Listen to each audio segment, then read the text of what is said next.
കാരണം സുരേഷ് ഏട്ടനെ പോലെ ഒരാള് വിജയിക്കുക എന്നുള്ളത് ഞങ്ങളുടെ തന്നെ ആദിവാസികളുടെ തന്നെ ഏറ്റവും വലിയ സ്വപ്നമാണ്.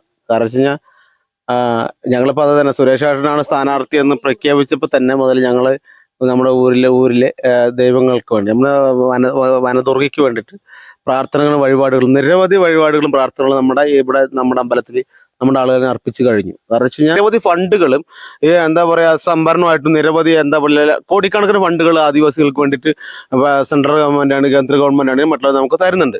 ഇതൊന്നും കൃത്യമായിട്ട് എനിക്കത് മനസ്സിലാക്കാൻ പറ്റും. കൃത്യമായിട്ട് ആദിവാസികൾക്ക് അത് ഞങ്ങളുടെ വനവാസികൾക്ക് ഇത് കൃത്യമായിട്ട് ഇവിടുത്തെ സർക്കാരായിക്കോട്ടെ ഇതിനു മുമ്പ് ഇപ്പൊ MP ആയിക്കോട്ടെ ആരും തന്നെ കൃത്യമായിട്ട് ഉപയോഗിക്കുന്നില്ല.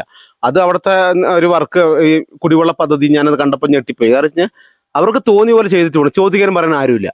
അപ്പോൾ ഇത്തരം പ്രക്രിയകളൊക്കെ മാറണമെങ്കിൽ സുരേഷ് ഏട്ടനെ പോലെ ഒരാൾ ജയിച്ച് വന്നു കഴിഞ്ഞാൽ ഉറപ്പായിട്ടും ആളത് കൃത്യമായി ചോദ്യം ചെയ്യും. അത് തൃശ്ശൂർ പാർലമെന്റ് മണ്ഡലത്തിലെ മണിയൻ കിണർ എന്ന് പറയുന്ന ആദിവാസി ഊരിലാണ് ഇന്നുള്ളത്.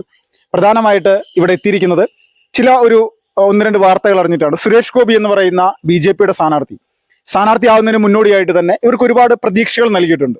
സുരേഷ് ഗോപിയുടെ വിജയം എന്നുള്ളത് ഇന്നിപ്പോൾ ഈ ആദിവാസി ഊരിലെ സാധാരണക്കാരായിട്ടുള്ള ജനങ്ങൾക്ക് വലിയൊരു ആശ്വാസമാകും എന്നുള്ളൊരു പ്രതീക്ഷയിലാണ് എല്ലാവരും തന്നെ. ഇതിലിപ്പോ ഇവരുടെ കുലദേവതയായിട്ടുള്ള വനദുർഗയ്ക്ക് പൂജയും പ്രാർത്ഥനയുമായിട്ട് സുരേഷ് ഗോപിയുടെ വിജയത്തിനായിട്ട് ഇവർ വലിയ രീതിയിലുള്ള ഒരു പ്രതീക്ഷ അർപ്പിച്ചുകൊണ്ട് അല്ലെങ്കിൽ ദേവിയുടെ മുന്നിൽ ഒരു പ്രതീക്ഷ അർപ്പിച്ചുകൊണ്ടിരിക്കുകയാണ്. ഈ സമയത്ത് ഇവരോട് തന്നെ നമുക്ക് ചോദിച്ച് മനസ്സിലാക്കാം എന്താണ് സുരേഷ് ഗോപി എന്ന് പറയുന്ന വ്യക്തി ഇവിടെ വിജയിച്ചു കഴിഞ്ഞാൽ ഇവർക്ക് ലഭിക്കുന്ന ക്ഷേമ വിശേഷങ്ങൾ അല്ലെങ്കിൽ എന്തായിരിക്കും ഇവരുടെ ഒരു പ്രതീക്ഷകൾ എന്നുള്ളത് നമുക്ക് ചോദിച്ചു തന്നെ മനസ്സിലാക്കാം. നമസ്കാരം. ഈ സുരേഷ് ഗോപിയുടെ വിജയം അത് എത്രത്തോളം വലിയ പ്രതീക്ഷയാണ് ഇവിടുത്തെ ഈ ഊരിലെ ആദിവാസി വിഭാഗത്തിന് നൽകുന്നത്? സുരേഷ് ഗോപിയുടെ വിജയം എന്ന് വെച്ച് കഴിഞ്ഞാൽ സത്യം പറഞ്ഞാൽ ഞാൻ ഇതിനുമുമ്പ് പറഞ്ഞിട്ടുണ്ട്. കാരണം സുരേഷ് ഏട്ടനെ പോലെ ഒരാള് വിജയിക്കുക എന്നുള്ളത് ഞങ്ങളുടെ തന്നെ ആദിവാസികളുടെ തന്നെ ഏറ്റവും വലിയ സ്വപ്നമാണ്. കാരണം വെച്ച് കഴിഞ്ഞാൽ ഞങ്ങളിപ്പോൾ അത് തന്നെ സുരേഷ് ഏട്ടനാണ് സ്ഥാനാർത്ഥി എന്ന് പ്രഖ്യാപിച്ചപ്പോൾ തന്നെ മുതൽ ഞങ്ങൾ നമ്മുടെ ഊരിലെ ദൈവങ്ങൾക്ക് വേണ്ടി നമ്മുടെ വനദുർഗയ്ക്ക് വേണ്ടിയിട്ട് പ്രാർത്ഥനകളും വഴിപാടുകളും നിരവധി വഴിപാടുകളും പ്രാർത്ഥനകളും നമ്മുടെ അമ്പലത്തിൽ നമ്മുടെ ആളുകളെ അർപ്പിച്ചു കഴിഞ്ഞു. കാരണം വെച്ച് കഴിഞ്ഞാൽ വേറെ ഒന്നുമല്ല. കാരണം സുരേഷ് ഏട്ടൻ ജയിച്ചാൽ സാധാരണക്കാരനെ കൈപിടിച്ച് ഉയർത്തുന്ന ഒരു വിശ്വാസം നമുക്കുണ്ട്. കാരണം വെച്ചാൽ അത് അനുഭവത്തിലൂടെ അല്ലെങ്കിൽ നമ്മൾ ഒരുപാട് നിരവധി സുരേഷ് ഏട്ടൻ ഒരു എന്താ പറയുക സുരേഷ് ഏട്ടൻ്റെ സ്വന്തം കയ്യിൽ നിന്ന് കാശ് എടുത്തിട്ട് അത് സാധാരണക്കാർ നിരവധി നമ്മൾ ഒരുപാട് കണ്ടിട്ടുണ്ട്. നിരവധി ആളുകളെ സഹായിക്കുന്നതായിട്ടും നമ്മൾ നേരിട്ട് വാർത്തകളിലൂടെ കണ്ടിട്ടുണ്ട്. അപ്പം അതുകൊണ്ട് സുരേഷ് ഏട്ടൻ കൂടുതൽ സാധാരണക്കാരെ അവശരായ ആളുകളെ കണ്ണിൽ കണ്ടു കഴിഞ്ഞാൽ നല്ല രീതിയിൽ സഹായിക്കുന്ന ആളാണ്, കയ്യിൽ നിന്ന് പൈസ എടുത്തിട്ട്.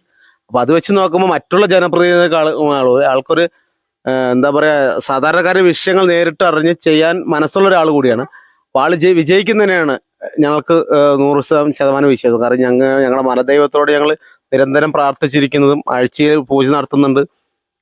നമ്മുടെ അമ്പലങ്ങളിൽ നിരവധി വഴിപാടുകൾ ഓരോരുത്തരും അപ്പോൾ അങ്ങനെ വെച്ച് നോക്കാൻ കഴിഞ്ഞാൽ 4-ാം തീയതി റിസൾട്ട് സുരേഷ് ഏട്ടൻ ജയിച്ചത് റിസൾട്ട് വന്നാൽ നമ്മുടെ അമ്പലത്തിൽ 2 ദിവസങ്ങളായിട്ട് പൂജ ചെയ്യുക. അതായത് പായസം ചൊവ്വാഴ്ചയും വെള്ളിയാഴ്ചയായിട്ട്. അപ്പൊ അങ്ങനെ വെച്ച് സുരേഷ് ഏട്ടൻ്റെ റിസൾട്ട് വന്ന ശേഷം ശരിക്കും പറഞ്ഞാൽ ഞങ്ങൾ ഈ ഊരിലില്ല സുരേഷ് ഏട്ടൻ്റെ വിജയം കാത്തിരുന്ന നേർന്ന ആളുകൾ എന്താ പറയുക ഒരു 3 മാസം അല്ലെങ്കിൽ 4 മാസം അടുപ്പിച്ച് തിങ്കൾ വെള്ളി ദിവസങ്ങൾ നടത്തിയാൽ പോലും പായസം വെച്ച് തീരില്ല എന്നുള്ളത്. അപ്പൊ അതുകൊണ്ട് ഞങ്ങൾ തന്നെ പ്ലാൻ ചെയ്തിട്ടുള്ളത് പായസം അമ്മയ്ക്ക് നേർന്ന പായസം ആ വിജയത്തിന് ശേഷം ഞങ്ങളെല്ലാവരും കൂട്ടായി ഒരുമിച്ച് ചെയ്ത് വലിയൊരു എന്താ പറയുക അമ്മയ്ക്ക് നല്ലൊരു നിവേദ്യം തന്നെ തയ്യാറാക്കാൻ ഞങ്ങൾ പ്ലാൻ ചെയ്ത് കഴിഞ്ഞു. അത് തീർച്ചയായിട്ടും സുരേഷ് ഏട്ടൻ വിജയിക്കും എന്ന് തന്നെ അത് അങ്ങനെ തന്നെയാണ് ഞങ്ങളുടെ വിശ്വാസം. കാരണം സുരേഷ് ഏട്ടൻ ജയിക്കുക എന്നുള്ളത് ഞങ്ങളുടെ വനവാസികൾക്ക് ഞങ്ങൾ ആദിവാസികൾക്ക് ശരിക്കും പറഞ്ഞാൽ സ്വപ്നം തന്നെയാണ്. ഞങ്ങൾ കൈപിടിച്ച് ഉയർത്തും 100% ഞങ്ങൾക്ക് വിശ്വാസം ഇത് തന്നെയാണ് സുരേഷ് ഏട്ടൻ്റെ. ഇവിടെ കഴിഞ്ഞ ഒരു 5 വർഷത്തെ ഒരു MP ഉണ്ടായിരുന്നല്ലോ TN പ്രതാപൻ, അദ്ദേഹം എന്തെങ്കിലുമൊക്കെ പ്രവർത്തനം നിങ്ങൾക്ക് വേണ്ടി ചെയ്തു തന്നിട്ടുണ്ടോ? എന്താണ് അദ്ദേഹം ഉണ്ടായിരുന്ന 5 വർഷത്തെ അവസ്ഥ എന്തായിരുന്നു? ഇങ്ങനൊരു MP പറയുകയാണെങ്കിൽ സത്യം പറഞ്ഞാൽ MP കണ്ടിട്ടില്ല. സത്യത്തിൽ തീർച്ചയായും ഇതുവരെ കണ്ടിട്ടില്ല. ആള് വോട്ട് ചോദിക്കാൻ പോലും വന്നിട്ടില്ല എന്നുള്ളതാണ് ഞങ്ങളുടെ അറിവ്. ഇതിനു മുമ്പും കഴിഞ്ഞ 5 വർഷം മുമ്പും. കാരണം അതുകൊണ്ട് ഞങ്ങൾക്ക് സത്യത്തിൽ ലോക്സഭ ഇലക്ഷൻ എന്താണെന്നും ലോക്സഭ ഇലക്ഷന്റെ പ്രാധാന്യം എന്താണെന്നും മനസ്സിലാക്കി ഈ ഒരു ഇലക്ഷനോട് കൂടിയാണ്. കാരണം ഒരു MP എന്തൊക്കെ ചെയ്യാൻ പറ്റും അല്ലെങ്കിൽ ഒരു ജനപ്രതിനിധിക്ക് എന്തൊക്കെ ചെയ്യും എന്നുള്ളതിന്റെ പ്രാധാന്യം മനസ്സിലാക്കി ഇപ്പൊ ഈ ഒരു 2024 ഈ ലോക്സഭ ഇലക്ഷനാണ്. കാരണം ഇതിനു മുമ്പ് ലോക്സഭ ഇലക്ഷൻ ഇവിടെ ഇതിനു മുമ്പ് 5 കൊല്ലം ഉണ്ടായിരുന്ന എം പി ഉണ്ട്, അതിന് മുമ്പ് എം പി ഉണ്ടായിരുന്നു. അവർ എത്രത്തോളം ആദിവാസികളുടെ ഇടയിൽ കിടന്ന് ഏതൊക്കെ രീതിയിൽ സഹായിച്ചിരുന്നുള്ള കാര്യത്തിൽ യാതൊരു അറിവും നമുക്കില്ല. നമുക്ക് ഇപ്പൊ ബോധ്യമായത് കാരണം സുരേഷ് ഏട്ടനെ പോലെ ഒരാളെ സത്യത്തിൽ ഞങ്ങളുടെ ആള് തന്നെ ഈ മണ്ഡലമല്ല, മണ്ഡലം വിട്ട് ജില്ലകൾ വിട്ടിട്ട് പല ആളുകളും തന്നെ പരസ്പരം ചർച്ച ചെയ്യുന്നുണ്ട്. കാരണം ആ വ്യക്തിയെ സ്ഥാനാർത്ഥി കിട്ടിയത് തന്നെ രാഷ്ട്രീയത്തിലേക്കാൾ ഉപരി ആ വ്യക്തിയെ സ്ഥാനാർത്ഥി കിട്ടി നിങ്ങളൊക്കെ ഭാഗ്യം ചെയ്ത ആളുകളാണ് എന്നാണ് പറഞ്ഞിട്ടുള്ളത്. പറയാൻ നമുക്കും അറിയാവുന്ന കാര്യമാണ്.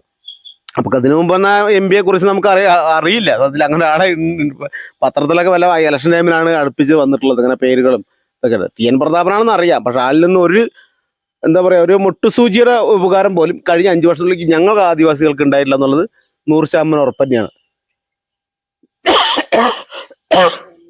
ഇപ്പോ ഈ ആദിവാസി ഊരിന് ചുറ്റും മറ്റേതെങ്കിലും ആദിവാസി ഊരുകളുണ്ടോ, അല്ലെങ്കിൽ ഇവരുടെ അവസ്ഥ എന്താണെന്ന്? അതായത് ഞങ്ങളുടെ ഈ തൃശ്ശൂർ മണ്ഡലത്തിൽ തന്നെ വേണം നിരവധി, ഇത് പാണഞ്ചേരി പഞ്ചായത്താണ്, അതിൽ നിരവധി ആദിവാസി ഊരുകളുണ്ട്, ചെറുതും വലുതുമായി നിരവധി ഊരുകളുണ്ട്. അപ്പോൾ നിരവധി ഊരുകളുണ്ട്. അപ്പോൾ അതിൽ പാണഞ്ചേരി പഞ്ചായത്തിൽ 2 ഊരുകളുണ്ട്. അതായത് ഇപ്പോൾ ഈ പാണഞ്ചേരി പഞ്ചായത്തിൽ ഏറ്റവും വലിയ ഊരാണിത് മണിയങ്കർ ഊര്. ഇതിൽ തന്നെ 82ഓളം കുടുംബങ്ങൾ നിലവിലുണ്ട് ഇവിടെ. അതുപോലെ തന്നെ താമരവളച്ചാൽ, ഒളകര, ഞങ്ങളുടെ തൊട്ടടുത്ത് ഒളകര പോലത്തെ അവിടെ നിരവധി പ്രശ്നങ്ങളാണ്. കാരണം വെച്ച് കഴിഞ്ഞാൽ നിരവധി ഭൂമി പ്രശ്നങ്ങളുണ്ട് അവിടെ. അതുപോലെ തന്നെ അവിടെ റോഡിന്റെ വിഷയങ്ങളുണ്ട്. അവിടെ 10-40 കുടുംബങ്ങളുണ്ട്, ഞങ്ങളുടെ തന്നെ സഹോദരങ്ങളാണ്. അവിടെ നിരവധി പ്രശ്നങ്ങളാണ്. പക്ഷെ ഇതിനു മുമ്പുള്ള ഭരണകൂടങ്ങളെല്ലാം തന്നെ അവർ വോട്ട് ചോദിക്കാൻ പോയി അവർക്ക് ഇന്ന് ശരിയാക്കാം നാളെ ശരിയാക്കാന്ന് പറഞ്ഞ് വലിച്ചു നീട്ടി കൊണ്ടുപോകല്ലാതെ ഇന്നവരെ അവർക്കൊന്നും ഒരു ഇത് കിട്ടിയില്ല. അതിനേക്കാൾ ഉപരി എന്നെ വേദനിപ്പിച്ചൊരു കാര്യം, ഇങ്ങനെ കഴിഞ്ഞ ഒരു 3-4 ദിവസം മുമ്പ് നമ്മുടെ മണ്ണാർക്കാട് ബന്ധപ്പെട്ടൊരു നമ്മുടെ ഒരു ഊരിൽ പോയിരുന്നു, ഒരു ഫംഗ്ഷനെ ബന്ധപ്പെട്ട്. അവിടെയൊക്കെ അവസ്ഥ വെച്ച് കഴിഞ്ഞാൽ ഇപ്പോഴും ആദിവാസികൾ ടൗണിനോട് ചേർന്ന് നടക്കുന്ന ഊരാണെങ്കിൽ പോലും ആദിവാസികളുടെ ജീവിത രീതി കണ്ടിട്ട് ഇപ്പോൾ നമ്മളെ സംബന്ധിച്ച് കുറച്ച് മാറ്റമുണ്ട്. മണിയങ്കറുമായി ബന്ധപ്പെട്ട് നമ്മുടെ ഊരിൽ അടുത്ത് കിടക്കുന്ന ഊരുകൾക്ക് മാറ്റമുണ്ട്. പക്ഷെ അവിടെ ആ ഊരിൽ നിന്ന് ഇപ്പോഴും ആദിവാസി എന്ന് പറഞ്ഞാൽ ഇപ്പോഴും ആ പഴയ ആ രീതികൾ തന്നെയാണ്. അവർക്ക് ഒരു മാറ്റമില്ല. പക്ഷെ നിരവധി ഫണ്ടുകളും എന്താ പറയുക സംഭരണമായിട്ടും നിരവധി എന്താ പറയുക കോടിക്കണക്കിന് ഫണ്ടുകൾ ആദിവാസികൾക്ക് വേണ്ടിയിട്ട് സെൻട്രൽ ഗവൺമെൻറ്റാണ് കേന്ദ്ര ഗവൺമെൻറ്റാണ് മറ്റുള്ളത് നമുക്ക് തരുന്നുണ്ട്. ഇതൊന്നും കൃത്യമായിട്ട് എനിക്കത് മനസ്സിലാക്കാൻ പറ്റും. കൃത്യമായിട്ട് ആദിവാസികൾക്ക്, അത് ഞങ്ങളുടെ വനവാസികൾക്ക് ഇത് കൃത്യമായിട്ട് ഇവിടുത്തെ സർക്കാരായിക്കോട്ടെ, ഇതിനു മുമ്പ് ഇപ്പൊ MP ആയിക്കോട്ടെ, ആരും തന്നെ കൃത്യമായിട്ട് ഉപയോഗിക്കുന്നില്ല. അത് അവിടുത്തെ ഒരു വർക്ക്, ഈ കുടിവെള്ള പദ്ധതി ഞാനത് കണ്ടപ്പോൾ ഞെട്ടിപ്പോയി. കാരണം വെച്ചാൽ അവർക്ക് തോന്നിയ പോലെ ചെയ്തിട്ട് പോകണം, ചോദിക്കാനും പറയാൻ ആരുമില്ല. അപ്പോൾ ഇത്തരം പ്രക്രിയകളൊക്കെ മാറണമെങ്കിൽ സുരേഷ് ഏട്ടനെ പോലെ ഒരാൾ ജയിച്ച് വന്നു കഴിഞ്ഞാൽ ഉറപ്പായിട്ടും ആളത് കൃത്യമായി ചോദ്യം ചെയ്യും, അത് കൃത്യമായിട്ട് നിലപാടെടുക്കുന്നുള്ള വിശ്വാസം ഞങ്ങൾക്കുണ്ട്. ഇനിയെങ്കിലും ഞങ്ങളുടെ കേരളത്തിലെ ഇന്ത്യയിൽ തന്നെ ആയിക്കോട്ടെ ഞങ്ങളുടെ ആളുകൾക്ക് മാറ്റങ്ങൾ വരണം, മാറ്റങ്ങൾ ഉണ്ടാകും എന്നൊരു വിശ്വാസമുണ്ട്. അത് തീർച്ചയായിട്ടും ഉണ്ടാകും എന്നുള്ളതാണ് ഞങ്ങളുടെ വിശ്വാസം. സുരേഷ് ഏട്ടൻ ജയിച്ചാൽ തീർച്ചയായിട്ടും സുരേഷ് ഏട്ടൻ അതിനോട് പണിയെടുക്കും എന്നുള്ള വിശ്വാസം ഞങ്ങൾക്കുണ്ട്. ഇപ്പോ ചേട്ടാ, നമ്മളെ ഏറ്റവും പ്രധാനമായിട്ട് ഈ ആദിവാസി കോളനികളുണ്ടല്ലോ, ഇവിടുത്തെ സാധാരണ ജനങ്ങൾ വനത്തെ ആശ്രയിച്ച് മാത്രം മുന്നോട്ട് പോകുന്ന ആളുകളാണ്. തീർച്ചയായിട്ടും ഞങ്ങൾ ഏറ്റവും കൂടുതൽ വനത്തോട് ആദിവാസി വിഭാഗങ്ങൾ ഏറ്റവും വനത്തോട് ചേർന്നാണ് കൂടുതൽ 98% ആളുകളും ജീവിക്കുന്നത്. അപ്പൊ നമുക്ക് വനത്തിനോട് വനവുമായിട്ട് ബന്ധപ്പെട്ട് ഞങ്ങൾ ജീവിക്കുന്നത്. അപ്പോൾ ഉപജീവന മാർഗ്ഗം നടന്നത് പച്ചമരുന്നായിക്കോട്ടെ, തേനായിക്കോട്ടെ, ഇഞ്ചി ആയിക്കോട്ടെ, അങ്ങനെ തന്നെയാണ് ഞങ്ങൾ ജീവിക്കുന്നത്. അതല്ലാതെ വളരെ ചുരുങ്ങി ഇപ്പൊ ഇപ്പോഴത്തെ തലമുറയാണ് ഈ പുറത്ത് പണിക്ക് പോകുന്നു, മറ്റേ കൂലിപ്പണിക്ക് പോകുന്നു തന്നെ. ഇപ്പോ പ്രധാനമായിട്ട് ഇവിടെ മറ്റ് രാഷ്ട്രീയ പാർട്ടികളൊക്കെ ഉണ്ടല്ലോ, ഈ നമ്മളെ വാർഡ് തല ഇലക്ഷനൊക്കെ നടക്കുന്ന സമയത്ത് ഈ എല്ലാ രാഷ്ട്രീയ പാർട്ടികളും എന്തെങ്കിലുമൊക്കെ ഒരു സഹായങ്ങൾ നിങ്ങൾക്ക് ചെയ്യും എന്നൊക്കെ പറയുന്നുണ്ടല്ലോ, നിരന്തരമായിട്ട് പറയാറുണ്ട്. ഇതിൽ എന്തെങ്കിലുമൊക്കെ കിട്ടാറുണ്ടോ ഈ വിദ്യാർത്ഥികൾക്കോ അല്ലെങ്കിൽ വയസ്സായ ആളുകൾക്കോ? അങ്ങനെ എന്തെങ്കിലും പ്രവർത്തനങ്ങൾ ഈ മറ്റ് LDF UDF രാഷ്ട്രീയ പാർട്ടികളുടെ ഭാഗത്തുനിന്ന് ഉണ്ടായിട്ടുണ്ടോ? അതായത് ഉണ്ടായിട്ടുണ്ടെന്ന് വെച്ച് കഴിഞ്ഞാൽ ചെറിയ ചെറിയ കാര്യങ്ങൾ, ഉദാഹരണത്തിന് ഇലക്ഷനൊക്കെ ആയി വരികയാണെങ്കിൽ ഇതിപ്പോൾ കുട്ടികൾക്ക് വല്ല പുസ്തകം കൊടുക്കും, അങ്ങനെ ചെറിയ ചെറിയ കാര്യങ്ങൾ ചെയ്യാറുണ്ട്. പക്ഷെ അതിനേക്കാളൊക്കെ ഉപരി അത് നിരന്തരം ഒരുപാട് കിടപ്പില്ലേ, നമുക്ക് അതിനേക്കാളൊക്കെ ഉപരി ഞങ്ങൾക്കിപ്പോൾ ഇപ്പോൾ LDF ആണ് UDF ഒക്കെ ആട്ടെ, നമുക്ക് ഒരു രാഷ്ട്രീയ പ്രസ്ഥാനത്ത് അത് തരുമ്പോൾ അവർ വലിയ കൊട്ടിഘോഷിച്ച് വലിയ ഫ്ലക്സ് അടിച്ച് അവരുടെ നേതാക്കന്മാർ വന്ന് കുറേ രാഷ്ട്രീയം പറഞ്ഞ് മറ്റുള്ള ഇത് പറഞ്ഞ് ഇതൊക്കെ നമുക്ക് തരിക. പക്ഷെ നമുക്ക് അതിനേക്കാളൊക്കെ ഉപരി ഞങ്ങളുടെ ഊരുകളിൽ വേറെ നിരവധി പ്രശ്നങ്ങളുണ്ട്. പ്രശ്നങ്ങൾ പറഞ്ഞാൽ എന്താ പറയുക, പ്രത്യേകിച്ച് പറയുകയാണെങ്കിൽ ഇപ്പൊ വഴി ആയിക്കോട്ടെ, ഈ വഴി തന്നെ ഇപ്പൊ നമുക്ക് വന്ന വഴി വെറും കറക്റ്റ് 3 അടി വഴിയാണ്, 3 അടി വഴി 3 മീറ്ററാണ്. പക്ഷെ കൃത്യമായിട്ട് ഒരു വണ്ടിക്ക് അങ്ങോട്ട് പോകാൻ പറ്റുന്ന സാഹചര്യമുണ്ട്.